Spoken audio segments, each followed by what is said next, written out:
Bonjour à tous et bienvenue sur Veto Inside. Aujourd'hui, j'ai le plaisir d'accueillir ma consoeur, le docteur Cécile Damoiseau, spécialiste en cardiologie au CHV Frégis. On va parler justement de chirurgie cardiaque chez le chien. Bonjour Cécile. Bonjour Valérie. Bon alors, chirurgie cardiaque chez le chien, Cécile, pour quelle cardiopathie peut-on opérer un chien? Alors, c'est une question très vaste parce que de plus en plus de cardiopathies chez le chien peuvent s'opérer. Donc ça, c'est une très bonne nouvelle pour nos compagnons à quatre pattes. On a deux catégories de maladies. On a les maladies qui sont dites congénitales. Donc ce sont les maladies avec lesquelles le chien va naître. Donc ce sont des malformations de naissance. Et de plus en plus de maladies de naissance chez le chien s'opèrent. Et puis on a les maladies qui sont plutôt acquises, donc ça veut dire que le chien ne naît pas avec la maladie, elle va se développer au cours de l'âge. Et là aussi, on a quelques options thérapeutiques qui commencent à se développer. Donc on a pas mal de chirurgies qui peuvent se faire actuellement. Il y a des prérequis particuliers pour décider d'intervenir chirurgicalement lors de cardiopathie chez un chien? Alors, les prérequis seront le type de malformation et comment la malformation est caractérisée. On sait qu'il y a des chiens qui vont être des candidats parfaits pour une intervention chirurgicale, d'autres qui vont être de moins bons candidats.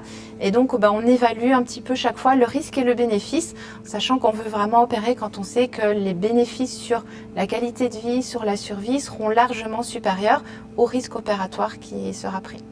Est-ce qu'il y a une influence finalement, pour parler un peu grossièrement, du stade ACVIM justement, des pathologies cardiaques et doit-on se dire à partir de tel stade, il faut qu'on pense intervention chirurgicale? Il n'y a pas d'autre choix, au niveau thérapeutique on va être dans une impasse. Est-ce que c'est idiot comme raisonnement ou est-ce que finalement concrètement on peut l'observer? Non, c'est un très très bon raisonnement, dans le sens que la classification ACVIM, donc du Collège américain, se base sur la maladie et sur les répercussions de la maladie. Donc on sait que quand on arrive à un stade de la maladie où on a des conséquences sur le cœur, quelle que soit la maladie, que ce soit une maladie congénitale ou une maladie acquise, à partir du moment où on voit que le cœur souffre, commence à grossir, on sait que malheureusement, il va falloir qu'on intervienne ou par un traitement médical ou chirurgical. Et donc on sait que la chirurgie, dans ces cas-là, sera probablement bénéfique parce que l'animal aura un jour des signes cliniques ou malheureusement décédera un jour de sa maladie. Alors on opère des patients qui sont cardiaques. Est-ce qu'il y a des risques particuliers de ce type d'intervention chez nos petits patients cardiaques et donc j'imagine des précautions augmentées en préopératoire? Alors, les risques effectivement sont plus importants que sur un animal sain qu'on anesthésierait pour une stérilisation. Les risques ils vont dépendre de l'avancée de la maladie.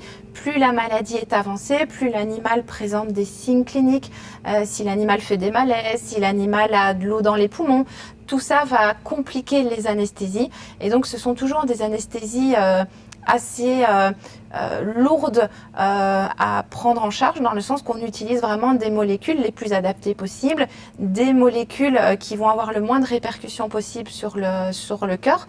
Et puis on va utiliser aussi du matériel très très pointu, comme par exemple si on décide de poser un pacemaker, pour éviter le temps d'attente de la pose de ce pacemaker définitif, on peut mettre un pacemaker temporaire qui va éviter que la fréquence cardiaque diminue trop. Donc on s'adapte vraiment à chaque animal et à chaque stade de la maladie. Et alors concernant ces chirurgies, j'imagine qu'il y en a certaines que tu réalises plus que d'autres. Est-ce qu'il y a, j'ai envie de dire, un top 3 des chirurgies cardiaques chez le chien que tu réalises en particulier? Et puis aussi, quel recul tu as désormais sur ces interventions? Alors, je dirais que le top 3 des chirurgies, mais ça va dépendre justement de la prévalence de toutes ces cardiopathies. Donc, c'est vrai que les cardiopathies congénitales les plus fréquentes, dans le top 3, on a la sténose pulmonaire et la persistance du canal artériel. Donc, c'est les interventions chirurgicales qu'on fait le plus souvent, de façon minimalement invasive. Et puis, on a les interventions maintenant pour la maladie valvulaire dégénérative mitrale, donc des interventions qui sont beaucoup moins invasives que ce qui pouvait se faire il y a quelques années. Et donc, forcément, ça fait partie aussi des cas qui vont être les plus opérés. D'accord. En tout cas, le recul sur la persistance du canal artériel, par exemple, c'est un taux de réussite de la chirurgie qui se situe à peu près dans quelle zone? On est à plus de 95% de taux de réussite. Je dirais pas qu'on est à 100% de taux de réussite parce que personne n'a jamais 100% de taux de réussite. Mais le recul qu'on a sur ces chirurgies est très bon. Ce sont des chirurgies qui se font, alors j'aime pas dire le mot routinièrement, mais ce sont des chirurgies qu'on pratique très fréquemment, donc avec un taux de complications qui va être vraiment très faible et surtout des bénéfices pour l'animal qui sont énormes en fait. D'accord, bon, merci beaucoup Cécile en tout cas pour ce sujet. J'espère que cela vous aura intéressé. Un petit récapitulatif sur les chirurgies cardiaques chez le chien. En tout cas, n'hésitez pas à nous suivre sur Veto Inside et à très vite pour de nouveaux épisodes. À bientôt.